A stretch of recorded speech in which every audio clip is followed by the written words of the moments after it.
Hey friends, it's Shauna Klein with the Legacy Boss here with Marcy. We hope you guys are having an amazing day. We are digging into all things, talking about the niche. The niche. That was fun how you said that. Yeah, the niche. You know what? I think that the conversation around niches right now is so polarizing.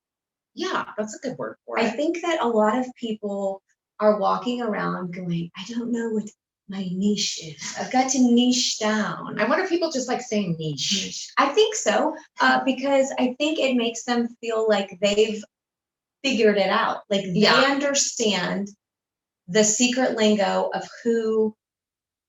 of what they're doing and who they're doing it for. Yeah.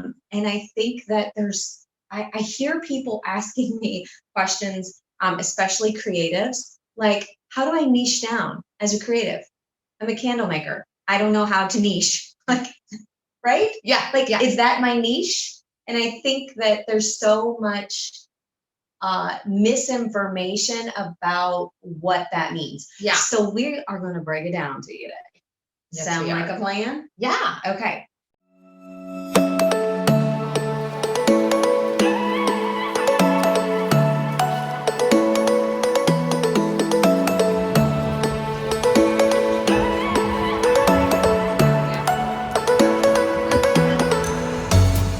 So let's dig in. So what is a niche? A niche. I know. Maybe it is just fun to say. Well, I'll give you my take on it. Okay. So I think niche is a fun, prettier, happier vibe word for your target audience. Yeah. What that is, because target audience, like that. I'm thinking when you say it evokes a different emotion, right? And that's okay. But you also have to be very intentional about, am I going to do something versus something else just because of the emotion of that word? They're the same thing. So when people hear target audience, you feel like sales, but who wants to say that they do sales? Well, it's like so coming from a very much of a sales and marketing background, the image that comes, and when I talk to people about sales, the constant conversation we have, it literally brings up that picture in your mind of the greasy car salesman. Yeah. So I think we have so much misinformation around the wrong type of mentality about sales. Like we need to refocus, and we need to wipe some of that old salesy thing from our mental way that we think, because we sell all the time. Like everything is sales. Yes. So like the cute girl who goes, oh my gosh, here's my Starbucks, and shares it on all over Instagram, TikTok, all of that. You just sold for Starbucks. You didn't make a dime. Right. But you just sold that. And the reason it was fun and easy for you is because you're passionate about that mocha frappuccino. And you like it. And you love it. So it's easy. And it makes you feel a certain way. Yeah. Like that's elevated you to feel a certain kind of way. It evoked another emotion. Right. Yeah. And so everybody does it, whether you're doing it or not. The problem I think a lot of product-based bosses have is it's like, okay, I love this. I have this passion about this product, but then they go to sell it and they don't want to feel like that typical greasy salesman person. Yeah. So then it's like they get lost in the niche. Like, oh, I got something like toilet bowl. Like it's like you just keep circling. And I think that the not understanding what it is super I think it takes people and it picks them up like a forklift and moves them out of their trajectory. Yes, because it stops them. And it stops you in your tracks, and you kind of get stuck.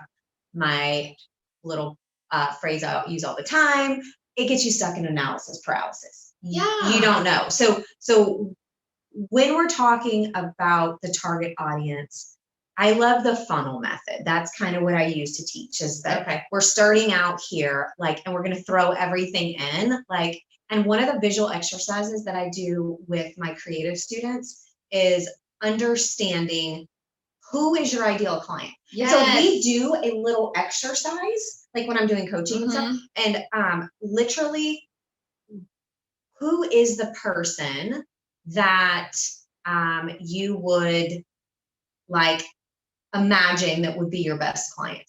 Yes. So like for me, one of my products when I first started out was a candle line that was extremely clean lines. And when people say that, they're like, what the heck does it make? So it was called a very rusticy line. It was called Kentucky Farmhouse. We lived in Kentucky at the time, and we had, different, it was the big thing when Joanna Gaines first came out. Okay. So I love her. Yeah, right. Oh so when we first came out of it, we wanted it to be very clean lines. We wanted white wax. We wanted a label that was clear, so it literally looks like it's printed on the glass. It invokes an idea of someone who's going to buy it. It's going to be farmhousey, shiplap, neutral colors, shabby chic. So we literally took a list and we would write down all that stuff that,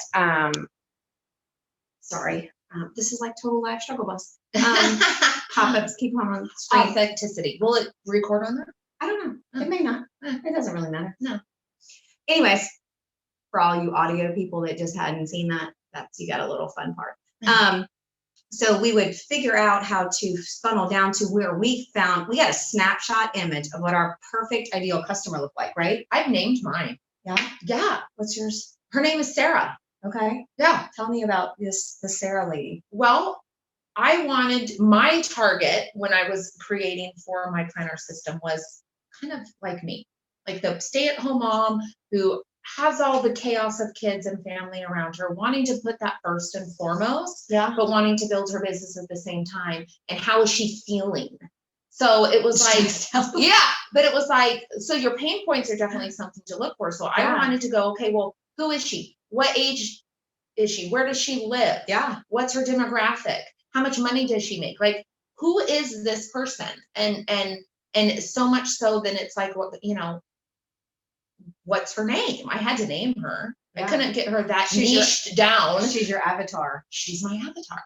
Nice. And so I named her Sarah because I'm from the generation there was hundreds of Sarahs and Jennifers. You too? Yeah. So I'm like, okay, since it was someone that I wanted to relate to because it's relatable to me. Right. I wasn't going after a man. I would have named him something different. Right. Right. But the true sentence and phrase out there that you have to niche down to blow up is very much true, because you can't speak to everybody. Right.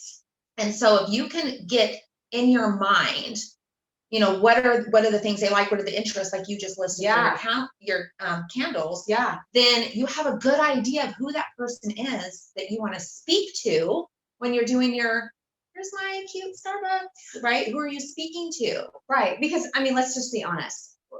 Your product is not for everybody.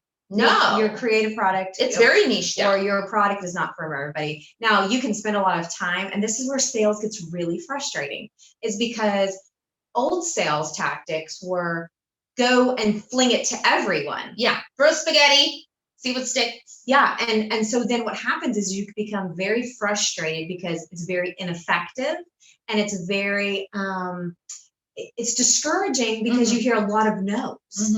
And so it's taken years for people to realize, hey, listen, like in traditional corporate sales world, like, let's just dial for dollars. Oh gosh, you remember those days? Oh, we're old if we remember like knock on the doors and dial for dollars and like see where you can get it. Yeah. But here's the thing. Had we spent our time like focusing down and funneling down to that target audience, I might have only had to make a certain amount of sales calls and hit those goals. But I was just, the bosses and the corporate people are like, listen, we need volume. So you just got to figure out how to get it there. Yeah. The people that were successful and those of us who were successful are the people that figured out, I'm not going to spend my time going to places where people are not buying this thing. Exactly. So that kind of goes into our second step on how to find it. Like, how are we finding this niche? How are we finding this target audience?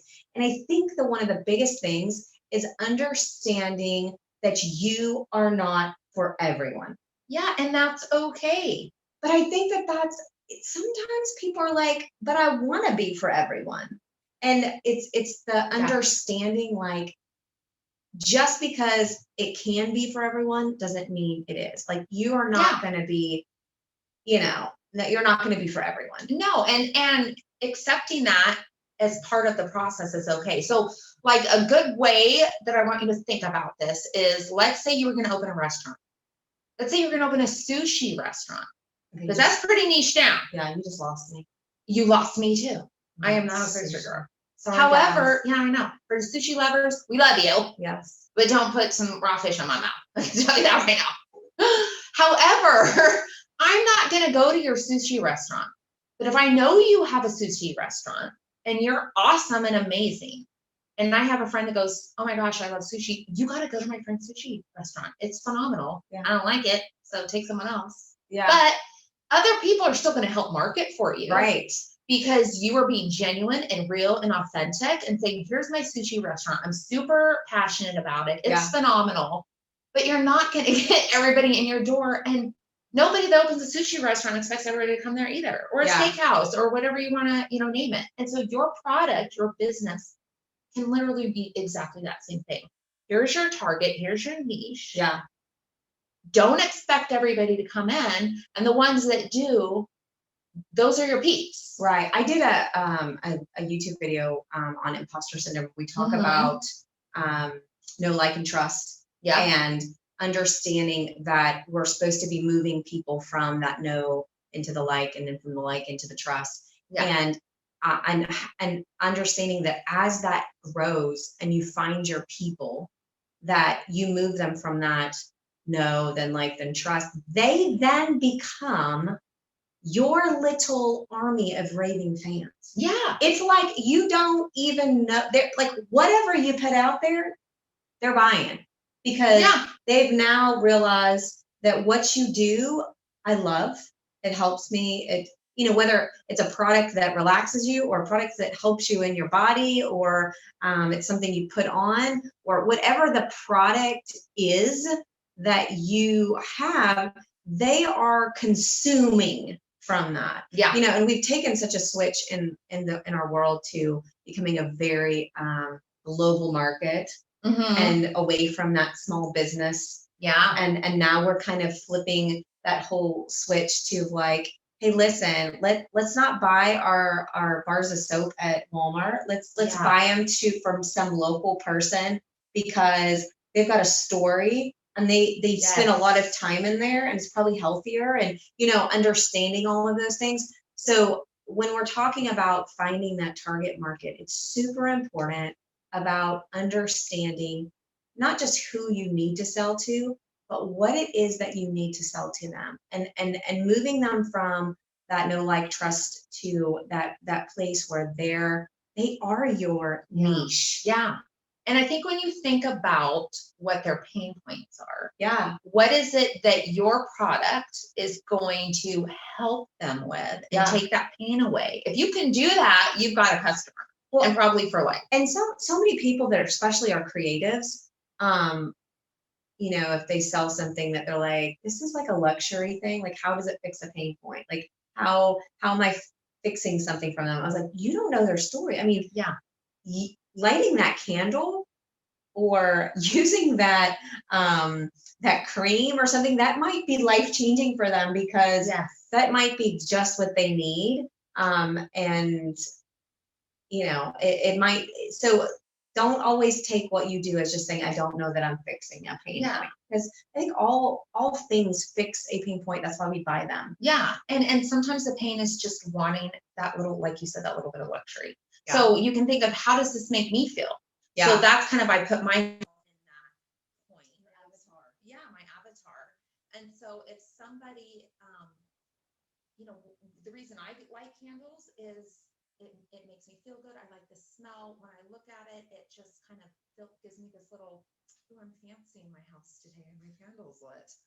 So it's like, you want to think of, it doesn't have to necessarily be I'm pulling a dagger out, right? But it's like, how does that make that person feel? Again, that emotion that it evokes. Yeah. That is fixing one of those pain points. It gives them happiness. It makes their house smell good, and so when you can think of those emotions, then that will help you as well as market to that person. And I know that we're talking, about things that are like a candle, but listen, that's a helpful thing for a struggle bus of a mom that's busy and doesn't have time to clean her house. Yeah. But she can light that clean scent candle that smells like clean laundry. Or maybe you have, you work too late and you were supposed to have family in over or friends after dinner and you had time to give takeout, throw it on a plate. You lit that creme brulee candle and you pretended that you pulled that thing out of the oven, but your house smells like it. Those are pain points. Yeah. Maybe not for us people who are, not making ever creme brulee, but we're talking. Do they have a creme brulee candle? Yeah. Oh. So keep that away from me. I'll eat it. We do not eat wax here at the Legacy Boss. Yeah. Disclosure. But it's so important to understand where you're going because you won't know when you get there. Yeah. And that's like a roadmap. When you can narrow down your audience, you can niche down, you can find that target audience. Sometimes you just got to say the right word to focus your mindset better, which is what's my target audience. Yeah. Like I know I'm not shooting an arrow at them, but this is my bullet. This is where I'm going. This is my center. And when you can start to do that, then everything else will fall into place because the verbiage to use, those things that are going to help them and how you can then present your product to them. Yeah. And I think it's super important for us to just be really transparent about that it's not always super easy. No. Sometimes we just have to mull it over. It's not like a 5-minute, like, hey, I figured it out. Let's move forward. Sometimes it might be. Yeah. Sometimes you might have those aha moments of like, I know exactly what I want to sell to exactly who, and kind of move forward.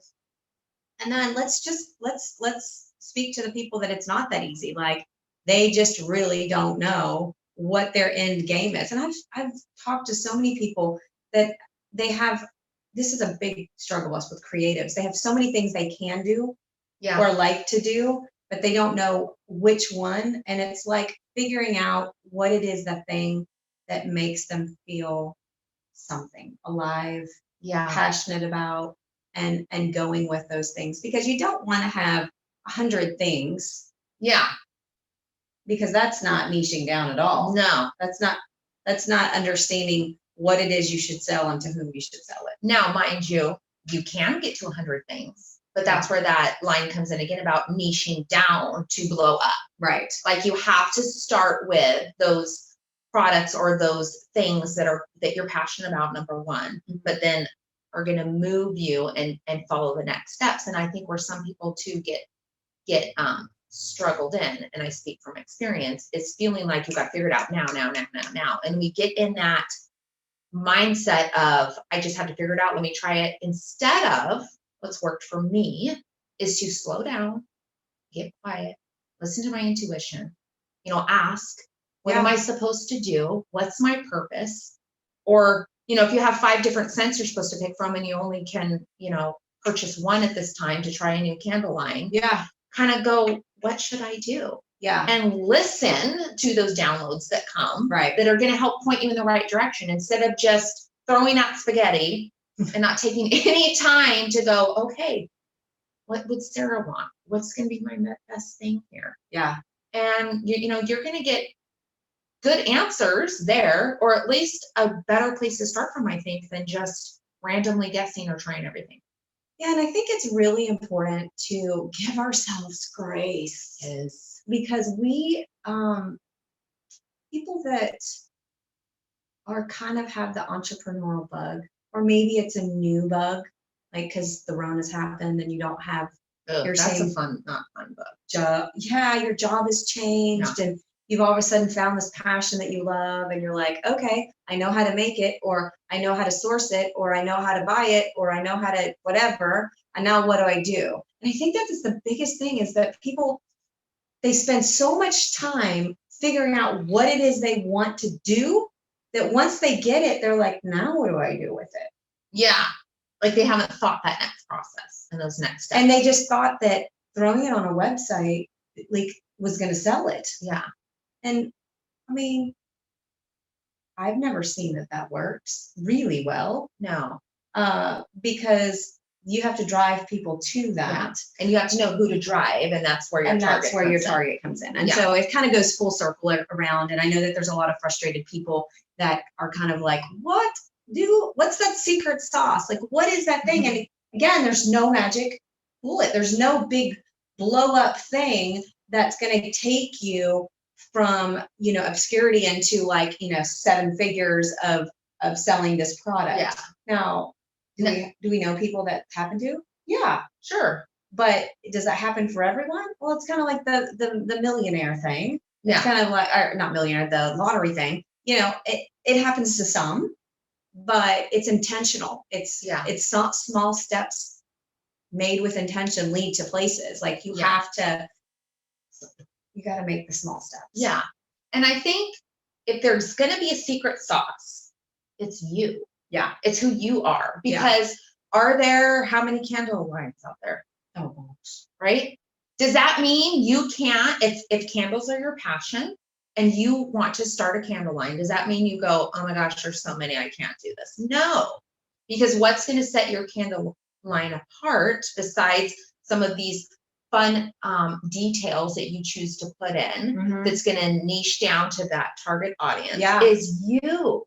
How you are with your business, how you show up in your business, how you show up on social media, how you do that marketing. Yeah. Someone might have, we might have, let's say we have the two exact same thing, right?